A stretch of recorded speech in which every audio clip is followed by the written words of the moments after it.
السلام علیکم ورحمۃ اللہ وبرکاتہ۔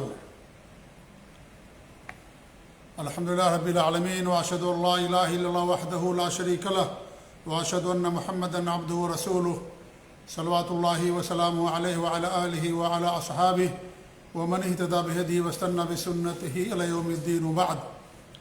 مکرم و محترم ناظرین و مشاہدین و مشاہدات، لگاتار آپ لوگوں کے سامنے قبر سے متعلق بدعات کا تذکرہ کیا جا رہا ہے۔ آج بھی جس بدعات کو ہم آپ کے سامنے بیان کریں گے اس کا بھی تعلق قبر سے ہے، اور وہ ہے قبر پر اذان دینا۔ یہ ایک نئی نوینی بدعت ہے جو بر صغیر، ہند و پاک، بنگلہ دیش کہ بعض علاقوں میں بعض لوگوں کی یہاں پائی جاتی ہے کہ وہ قبر پر جا کر کے اذان دیتے ہیں اور کہتے ہیں کہ اذان دینا اجر کا کام ہے، ثواب کا کام ہے، عبادت ہے، لہذا اذان دینے میں کیا حرج ہے۔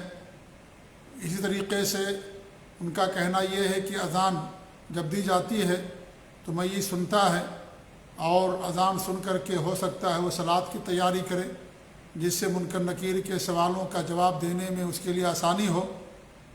تو یہ ساری خرافات ہیں، واہیات ہیں، اور یہ ساری کی ساری خلاف سنت باتیں ہیں، کیونکہ اذان فرض نمازوں کے اوقات کی اطلاع دینے کے لیے دی جاتی ہے۔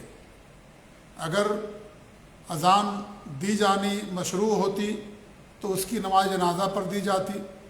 جس میت کی نماز جنازہ ادا کی جاتی ہے آپ دیکھیں کہ اس پر اذان نہیں دی جاتی، تو اگر میت سے متعلق اذان دینا جائز ہوتا تو نماز جنازہ کی اطلاع دینے کے لیے اذان دی جاتی، لیکن وہاں اذان نہیں دی جاتی ہے، لہذا اس کو قبر پر جا کر کے اذان دینا یہ دین کے اندر بدعت ہے۔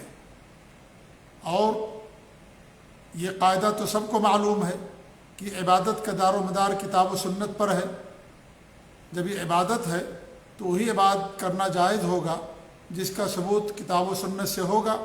جس کا ثبوت کتاب و سنت سے نہ ہو، قرآن میں نہ ذکر ہو، ہمارے نبی نے نہ کیا ہو، اور نہ ہی اس کا حکم دیا ہو، نہ ہی آپ کے سامنے وہ عمل کیا گیا اور آپ نے خاموشی اختیار کی ہو، اگر یہ چیز نہیں ہے تو وہ بدعت ہوگی۔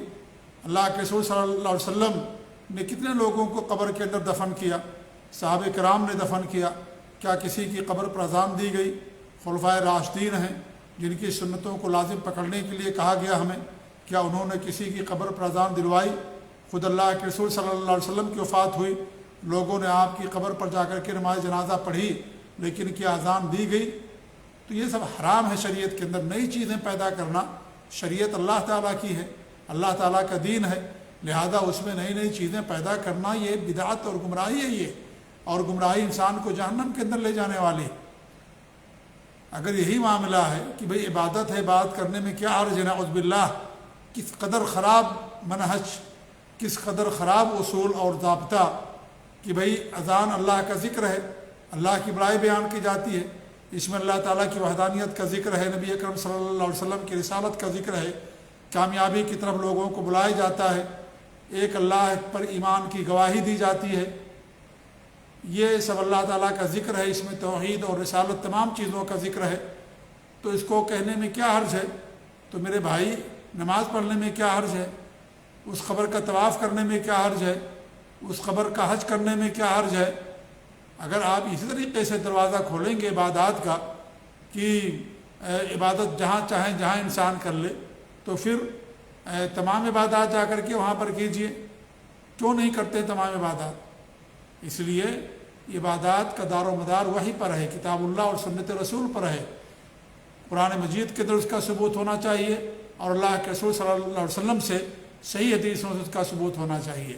لہذا یہ ایک طرح کی بدعت ہے اور نئی چیز ہے جو دین کے اندر پیدا کی گئی ہے، میت کو سنتا بھی نہیں ہے۔ اللہ تعالیٰ کے ارشاد وَمَا أَنْتَ بِمُسْمِعٍ مَّن فِي الْقُبُورِ، اور آپ لوگوں کو نہیں سنا سکتے جو قبروں کے اندر ہیں، قبروں کے اندر آپ ان کو نہیں سنا سکتے۔ اور پھر اگر اذان ہی سنانا ہے تو اذان تو اسپیکر پر ہوتی ہے، جو قبرستان بغل میں ہے کسی مسجد کے، ظاہر بات ہے اگر وہ سنتا ہے تو ان کی بھی اذان سن لے گا، لہذا الگ سے اذان دینے کی کیا ضرورت ہے؟ نعوذ باللہ من ذالک۔ ویسے تو میت کو سنتے نہیں، جن کی وفات ہوگی وہ کچھ نہیں سنتے ہیں، لہذا یہ عقیدہ رکھنا کہ وہ ہماری باتوں کو سنتے ہیں یا اذان کو سنتے ہیں اور نماز کی تیاری کرتے ہیں، یہ سب بے بنیاد باتیں ہیں۔ اور پھر برزخی زندگی یہ دنیا کی زندگی نہیں ہے، دنیا دارالعمل ہے۔ انسان جب مر جاتا ہے تو عمل کا دروازہ بند ہو گیا، عمل کا دروازہ بند ہو گیا۔ کوئی بھی قبر کے اندر نماز نہیں پڑھتا ہے، اس کو اذان سننے کی کیا ضرورت ہے؟ اور اگر دنیا میں نماز نہیں پڑھتا تھا وہ تو کیا فائدہ ہے اس کو اذان سنا کر کے؟ نعوذ باللہ من ذالک۔ اور کوئی اذان سنتا بھی نہیں ہے۔ یہ انبیاء کرام کی خصوصیات میں سے ہے کہ وہ لوگ قبر کے اندر نماز پڑھتے ہیں، لیکن ان کے علاوہ جو عام لوگ ہیں ان کے بارے میں کسی بھی حدیث کے اندر نہیں آتا کہ وہ لوگ قبر کے اندر نماز پڑھتے ہیں، لہذا اذان کی سننے کی ان کو ضرورت ہی نہیں ہے۔ تو یہ ساری چیزیں جو کی جاتی ہیں سراسر حرام ہے، برزخی زندگی ہے وہ۔ انسان دنیا سے وفات پا گیا، عمل کا دروازہ بند ہو گیا، دنیا دارالعمل ہے، یہاں انسان عمل کرتا ہے، جو کچھ کیا ہوگا اس کی سزا یا جزا اللہ تعالیٰ کے ہاں اس کو ملے گی۔ تو مرتے ہی انسان کے عمل کا دروازہ بند ہو جاتا ہے، لہذا یہ کہنا کہ وہ سنے گا، نماز کی تیاری کرے گا، نماز پڑھے گا، تو سب کیا یہ سب ساری چیزیں ایک دم غلط ہیں اور حرام ہیں۔ یہ اذان جیسا کہ وہاں ابن ملقن فرماتے ہیں رحمۃ اللہ علیہ کہ اذان مخصوص ذکر کا نام ہے جو دراصل فرض صلوات کے اوقات کی اطلاع دینے کے لیے مشروع قرار دی گئی ہے، یہ اصل اذان ہے۔ لہذا آپ دیکھیں کہ عید بقرعید کی نماز ہوتی ہے، اس پر اذان نہیں دی جاتی ہے، استسقاء کی نماز ہوتی ہے، یا اس طریقے سے چاند گرہن سورج گرہن کی نماز ہوتی ہے، کسی پر اذان نہیں دی جاتی ہے۔ اذان صرف اور صرف فرض نمازوں کے اوقات کی اطلاع دینے کے لیے دی جاتی ہے، اس لیے اذان دینا قبر پر یہ حرام اور ناجائز ہے۔ سعودی عرب کے سابق مفتی علامہ ابن باز رحمۃ اللہ علیہ سے سوال کیا گیا تو آپ نے فرمایا اس کے بدعت ہونے میں ذرا بھی شک نہیں، اللہ تعالیٰ نے اس کے بارے میں کوئی دلیل نہیں اتاری، نہ یہ رسول اللہ صلی اللہ علیہ وسلم سے منقول ہے اور نہ آپ کے صحابہ کرام سے، اور پورا خیر ان کی اتباع ان کے راستے کی پیروی میں ہے۔ مجموع فتاوی ابن باز میں یہ بات ذکر ہے۔ اس طریقے سے مشہور عالم دین مصنف ابو بکر ابو زید رحمۃ اللہ علیہ فرماتے ہیں میت کے کان میں اذان دینا، اس کی موت کی خبر دینے کے لیے اذان دینا، میت کو قبر میں داخل کرتے وقت اذان اور اقامت دینا، اور میت کی قبر پر اذان دینا، یہ چاروں بدعات ہیں، ان میں کسی ایک کی کوئی اصل نہیں ہے۔ تصحیح الدعا ان کی کتاب ہے، بہت اچھی کتاب، مشہور کتاب ہے، یہ بہت ہی مفید کتاب ہے۔ اس کتاب میں صفحہ 496 پر انہوں نے یہ بات بیان کی ہے، جس کا ترجمہ میں نے آپ کے سامنے پیش کیا۔ تو معلوم یہ ہوا کہ قبر پر اذان دینا یہ کیا ہے؟ بدعت ہے، گمراہی ہے، دین کے اندر نئی چیز ہے، لہذا اس سے انسان کے لیے بچنا ضروری ہے۔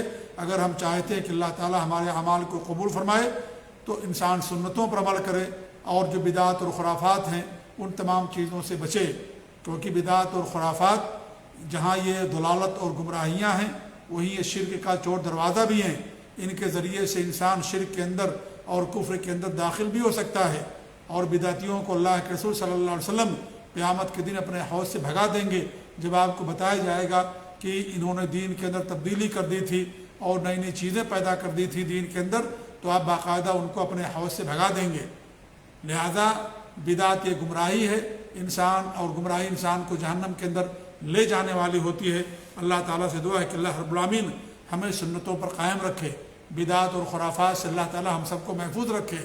آمین رب العالمین، وصلی اللہ علی نبینا محمد وعلی آلہ وصحبہ اجمعین، وجزاکم اللہ خیر، والسلام علیکم ورحمۃ اللہ وبرکاتہ۔